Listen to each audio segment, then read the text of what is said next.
신명기 24장 14절에서 22절까지의 말씀입니다.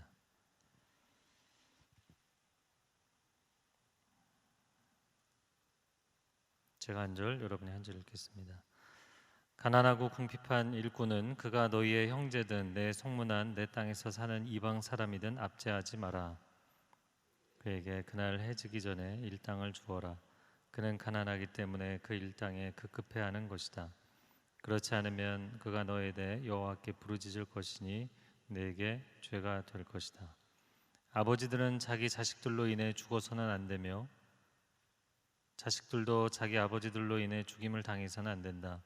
모든 사람은 자기 죄로 인해 죽어야 한다.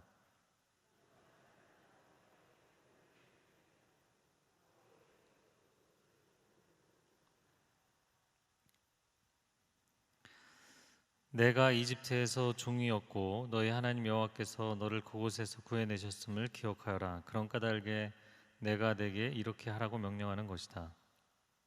내가 내 밭에서 추수할 때 들에서 곡식 한 단을 잊어버렸거든. 그것을 가지러 돌아가지 마라. 그것은 이방 사람이나 고아나 과부를 위한 것이 될 것이다. 그러면 내 하나님 여호와께서 내 손으로 하는 모든 일에 복 주실 것이다. 내 올리브 나무의 열매를 떤 뒤 그 가지를 살피러 다시 가지 마라. 그것은 이방 사람이나 고아나 과부를 위한 것이다. 내가 내 포도원에서 포도를 수확할 때 다시 가서 따지 마라. 그 남은 것은 이방 사람이나 고아나 과부를 위해 남겨두어라. 함께 읽겠습니다. 내가 이집트에서 종이었던 것을 기억하여라.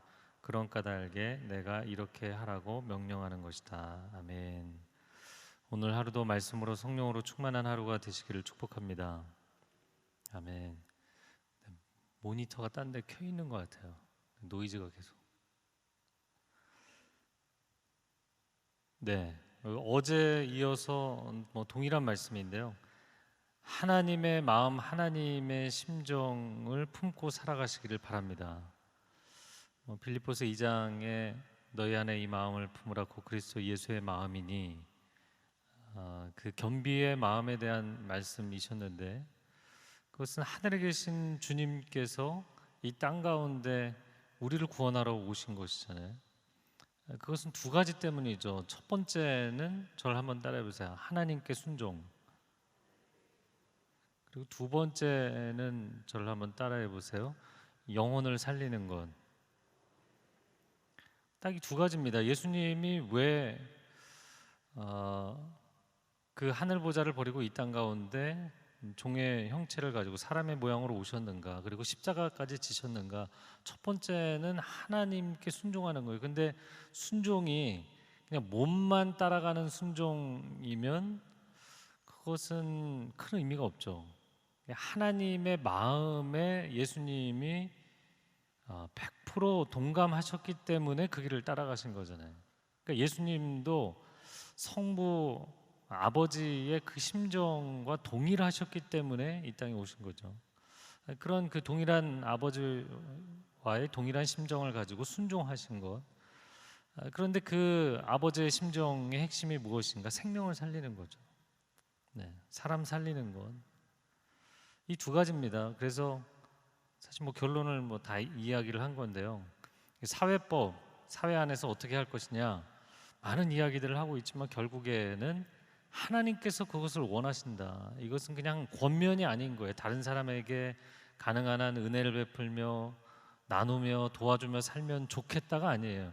하나님께서 그렇게 하지 않으면 너한테 죄가 될 것이라고 얘기하시는 거예요. 그래서 율법에 이건 반드시 지켜야 되는 것이다.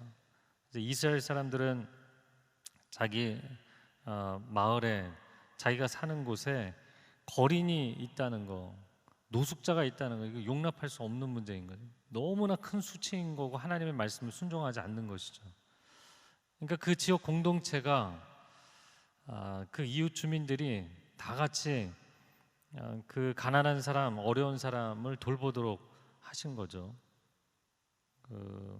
미국 같으면 잘 사는 동네, 못 사는 동네, 그래서 홈리스들이 있으면 우리 동네 사람들 오면 경찰차에 태워갖고 옆에 동네에다 보내버리고, 그런 식으로 이제 방치하는 경우들이 굉장히 많죠.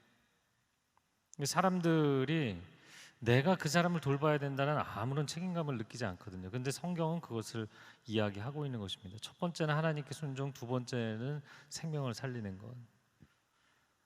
자, 14절, 15절 말씀을 같이 읽어보겠습니다. 시작.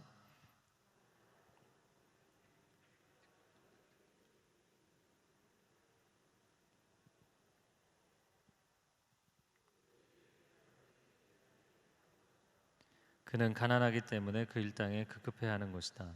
그렇지 않으면 그가 너에 대해 여호와께 부르짖을 것이니 내게 죄가 될 것이다. 네, 가난하고 궁핍한 일꾼을 압제하지 마라 이렇게 돼 있어요. 네, 거기 압제하지 마라 거기 밑줄 그으시겠어요? 왜 압제하지 말라고 그랬을까요? 압제한다는 것은 위에서 누르는 걸 얘기하는 거예요. 원어상으로도 누른다는 뜻이에요. 자, 아래에 있는 사람이 위에 있는 사람을 누르나요? 위에 있는 사람이 아래에 있는 사람을 누르나요? 그 위에 있는 사람이 아래에 있는 사람을 누르는 거예요. 사람이 그런 질서를 만들지 않아도 가진 자와 가지지 못한 자, 배운 자와 배우지 못한 자, 사회적인 지위가 높은 사람과 낮은 사람, 힘과 권력을 가진 사람, 가지지 못한 사람, 이런 차이가 생기잖아요. 이런 수직적인 질서의 차이가 생기는데 그 자리에 너를 세운 것이 사람들 내리 누르라고 세운 게 아니다. 그 얘기를 하시는 거예요. 그럼 거기에 왜 세우셨나요? 은혜를 나누고 사랑을 베풀라고 그 자리에 세우신 거죠. 하나님이 왜 온 천지 만물의 주관자로 그분이 계시는가? 온 세상과 우주의 중심에 계시는가? 그분이 우리를 내리 누르기로 결정하셨다면, 그렇게 일을 하신다면 이미 우리는 다 죽었겠죠. 아낌없이 아들의 생명까지 내어주시는 그 은혜의 통로로, 복의 근원으로 우리에게 일하여 주시기 때문에 우리에게 소망이 있는 것이죠. 인간의 악함이라는 것은 강한 자에게는 약하고 약한 자들에게 강해지는 거죠. 그래서 밖에서는 매너 있게 하면서 자기 집에 가서 만만한 자기 가족에게 소리 지르고 화내고 물건 던지고 이런 사람들이 제일 치사한 거죠. 인간의 어떻게 보면은 그 악함의 밑바닥입니다. 난 밖에서도 그래도 잘한다. 난 집에서는 좀 그렇지만, 아니요. 이중적인 삶을 살아가는 건, 그것은 내가 조금만 이런 그 수직적인 질서의 차이가 생기면 내리 누르려고 하는 거죠. 자, 가난해서 오늘 하루 내가 일할 데가 없으면 오늘 하루 입에 풀칠을 할 수 없는 사람들이 있는 것이거든요. 근데 그런 사람들을 왜 압제하느냐? 그것은 내가 그 사람보다 위에 있으니까. 그리고 또 한 가지는 그 사람 배후에 그 사람을 돌봐주는 사람이 없거든요.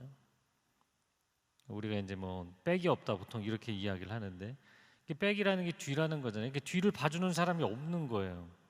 그러니까 이제 맘 놓고 내가 저 사람에게 해를 끼쳐도 상관이 없다, 이런 생각들을 하는 거죠. 자, 그래서 15절에 해가 지기 전에 일당을 주어야 된다.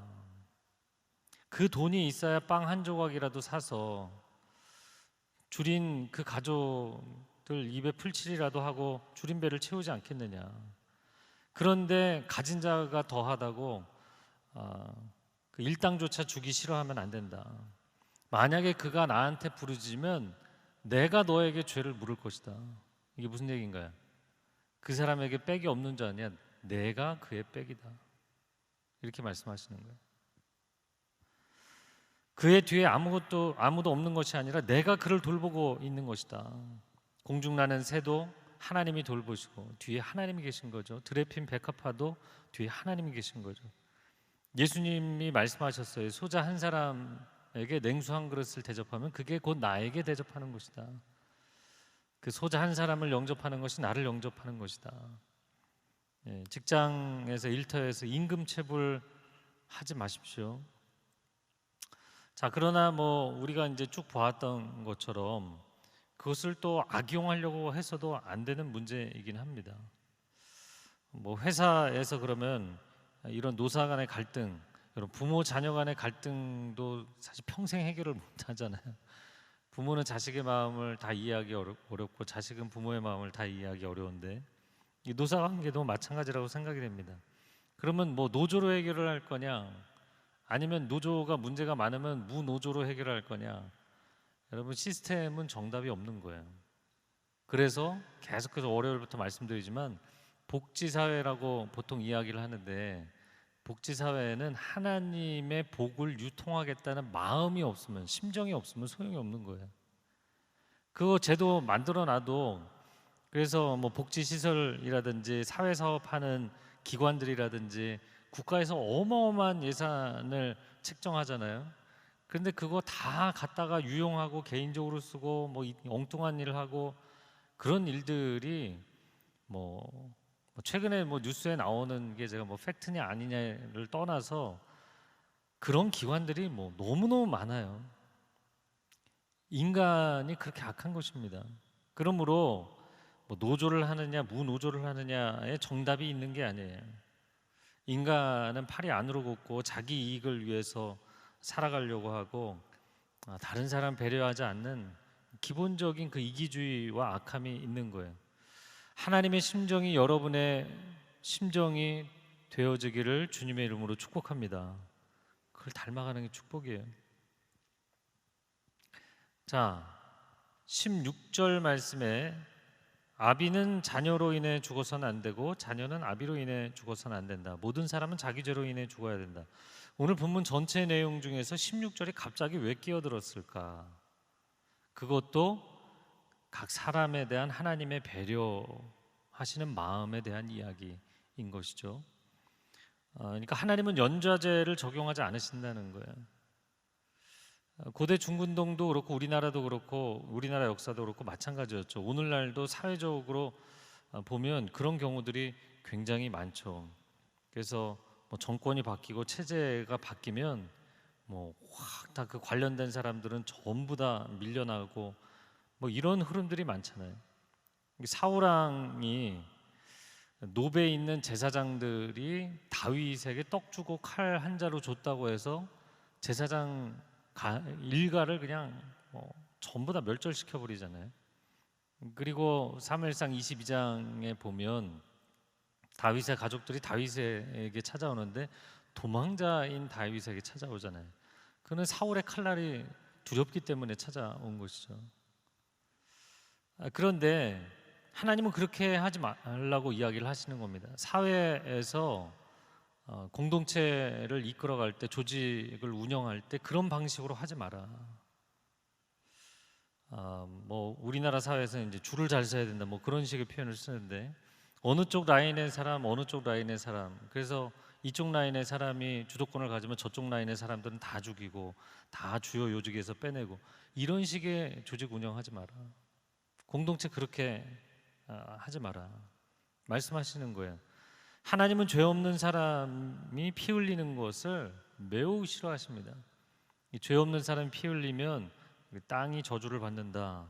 그럼 땅 위에 누가 살아요? 사람이 살잖아요. 그러니까 그 죄 없는 사람, 잘못이 없는 사람의 피를 흘리고 그를 억울하게 만들면 결국에는 너가 그 피값을 지게 될 것이다. 그런 말씀을 하고 계시는 거예요. 자, 결국엔 또 사람에 대한 배려인 것이죠. 자, 17절 말씀 같이 읽어볼까요? 시작. 이방 사람이나 고아에게 억울한 일이 없게 하고 과부에게서 그 겉옷을 담보물로 잡지 마라. 네, 이방 사람, 나그네 내지는 외국인, 개역 한글에서는 이제 객이다 이렇게 번역을 하죠. 객과 고아와 과부에게 억울한 일이 있어서는 안 된다. 그리고 그의 겉옷을 담보물로 잡지 마라. 겉옷에 대해서는 어제 이야기가 나왔었죠. 사회적인 토대가 약한 사람들이 있죠. 삶의 기초 자체가 무너져 있는 사람들이 있습니다. 그런 사회 밑바닥에 사는 사람들의 가장 큰 고통은 기본적인 생계수단이 부족하고 필요를 채울 수 없다는 것뿐만 아니라 그 약한 사람들을 또 강탈하는 사람들이 있다는 거죠. 그 없는 사람들을 또 벗겨먹는 사람들이 있는 거예요. 그래서 제가 오늘 어제 오늘 설교 준비를 하면서 내가 이거 하나 소개하면 설교 가장 중요한 거를 하는 거다, 이런 생각을 한 게 있어요. 아마 여러분 가운데 영화 가버나움이라는 영화를 보신 분이 많지는 않을 텐데요. 가버나움이라는 영화를 한 편 보시면 좋을 것 같아요. 그 레바논의 빈민 가정의 이야기입니다. 레바논의 빈민 가정의 한 소년의 이야기인데, 이 작품은 미국하고 프랑스인가요? 영국하고 프랑스하고 레바논이 합작을 해서 만들어서 레바논에서 개봉을 한 영화입니다. 2018년 칸 영화제 황금종려상 후보작이었는데 황금종려상은 타지 못했고 심사위원상을 탔어요. 근데 거기 나오는 그 주인공 소년이 있고, 그 소년의 또 여동생이 있고, 또 등장하는 주요 인물들이 있습니다. 근데 전부 난민들, 원래 그렇게 사는 사람을 주인공으로 뽑았어요. 그냥 길거리 캐스팅을 했어요. 그래서 길거리에서 정말 힘겹게 살아가는 그런 기초적인 삶조차 영위하기 어려운 그런 사람들을 그냥 불러다가 감독이 이런 상황이다, 상황에 대한 설명만 해주고 그리고 그냥 연기하게 했어요. 그러니까 그냥 정말 있는 그대로의 삶을 보여줬죠. 그 사회 밑바닥에 살아가면서 그 어린 소년이 갖고 있는 그 울분, 그 고통, 절망, 정말 뭐 눈물 없이는 볼 수 없는 그런 영화입니다. 영화 보시면 좋을 것 같아요. 가버나움이라는 영화예요. 이 케이퍼나홈, 그 성경에서도 가버나움에 예수님이 활동하셨는데 위로의 도시다, 위로의 마을이다, 그런 뜻이죠. 하나님의 위로가 우리를 통해서 우리 이웃에게 흘러가게 되기를 축복합니다. 자, 그리고 19절에서 22절까지는 똑같은 이야기를 세 가지 상황으로 이야기를 합니다. 19절에 밭에서 곡식을 추수할 때 한 단 정도 잊어버렸다고 해서 그거 가져오지 마라. 20절에는 올리브나무, 감람나무 열매를 떤 뒤에 다시 가서 뭐 내가 좀 남겨놓은 게 있나 이런 거 살피러 가지 마라. 21절에 포도원에서 포도를 수확할 때 그 남은 거 다 거두려고 하지 마라. 그러면 이거를 왜 그렇게 해야 되는가? 결국에는 또 똑같은 얘기죠. 19절 중반에도 나오지만 객과 고아와 과부를 위해서 남겨둬라. 여러분, 인생을 너무 깔끔하게 살려고 하지 마십시오. 네, 내가 노력한 거는 내가 다 거둬야 된다 이렇게 생각하지 마십시오. 그냥 약간 뭐 어떻게 보면 내가 얻을 수 있는 이익을 내가 다 챙기지 않으면 나에게 손해가 오는 것일 수도 있겠지만 그거 안 챙겨도 나는 충분하다. 하나님 그렇게 말씀하시면 그거를 챙기려고 하지 말라는 거예요. 그래서 어떻게 보면 약간 어리숙하게 사십시오. 너무 깔끔하면 이제 주변 사람들이 피곤한 거고요. 약간 어리숙하게 살아야 옆에 있는 사람들이 숨을 쉴 틈이 있는 거예요.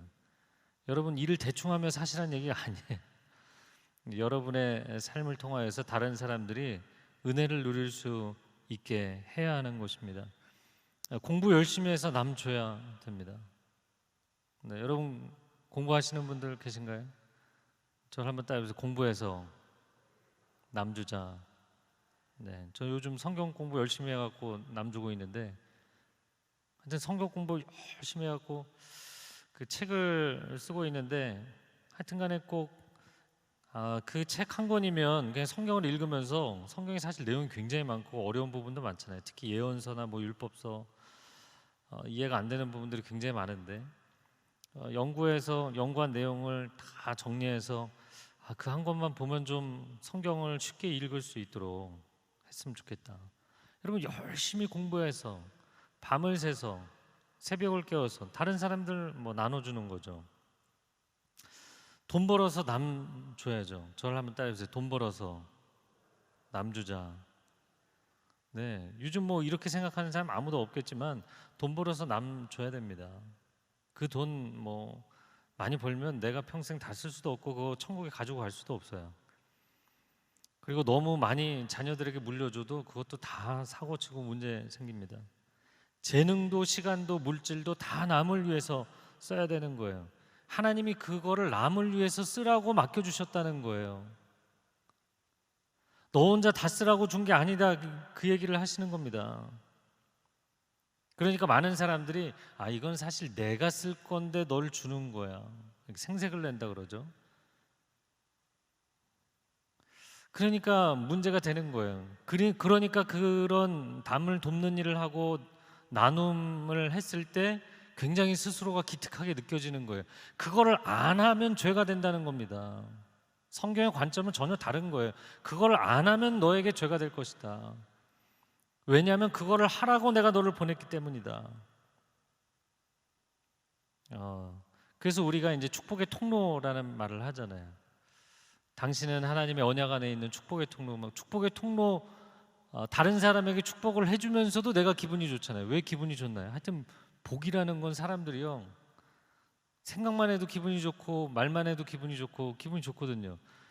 그런데 성경 어디에도 너가 혼자 복을 다 끌어안으라고, 다 가지라고, 다 차지하라고 돼 있지 않아요.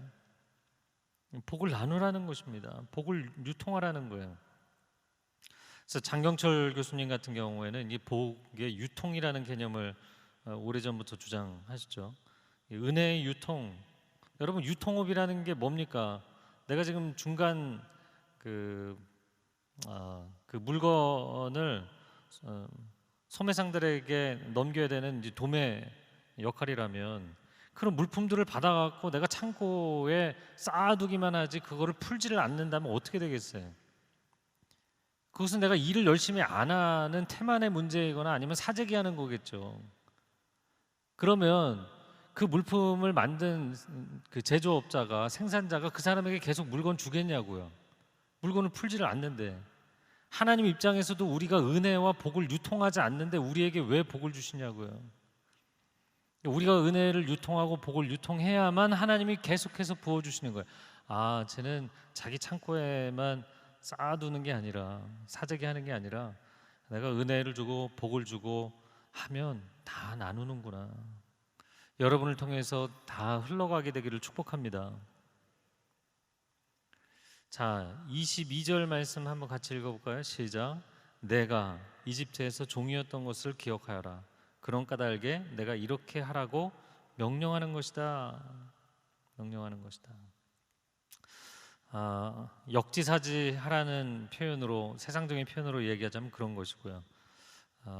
성경의 복음서에서는 황금률을 이야기하죠. 너가 남에게 받고 싶은 대로 너도 남에게 그렇게 해야 된다. 이걸 다른 말로 이야기를 하자면, 하나님의 은혜를 체험한, 은혜에 대한 감격이 있다면 너도 다른 사람에게 은혜를 베푸는 게 맞다. 자, 내가 지금 이 중간에 있어요. 유통업으로도 이야기를 했지만 내가 지금 위치상 중간 포지션에 있어요. 그럼 저 위에서 물이 떨어진단 말이죠. 자, 물이 떨어졌어요. 그럼 물이 떨어지면 나 혼자 그 물을 다 마시고 혼자 목욕하고 혼자 수영하고 끝내겠냐는 거죠. 물이 또 나를 통해서 아래로 흘러 내려가야 되는 거죠. 위로부터 하나님께 받은 은혜가 얼마나 많습니까? 그냥 살아가는 것 자체가, 호흡하는 것 자체가 은혜잖아요. 근데 그것을 흘려보내지 않는다면 하나님께서 과연 그것을 기뻐하시겠는가? 마치 예수님 당시에 헤롯이 그 물 부족 국가, 물 부족 지역에서 자기 혼자 사우나 탕 만들어 놓고서 백성들의 혈세를 뜯으며 살아간, 하나님이 진노하지 않으시겠냐는 거죠. 그걸 이 시간 함께 기도하겠습니다.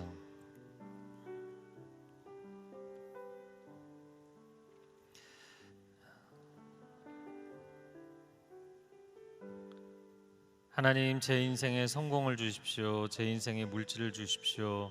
그 이전에 하나님, 제가 하나님의 은혜의 통로가 되기를 원합니다. 하나님의 복을 유통하는 사람이 되기를 원합니다. 이 고백이, 이 소망이 분명하면 하나님께서 반드시 복을 주실 것입니다. 하나님께서 반드시 당신을 사용하실 것입니다.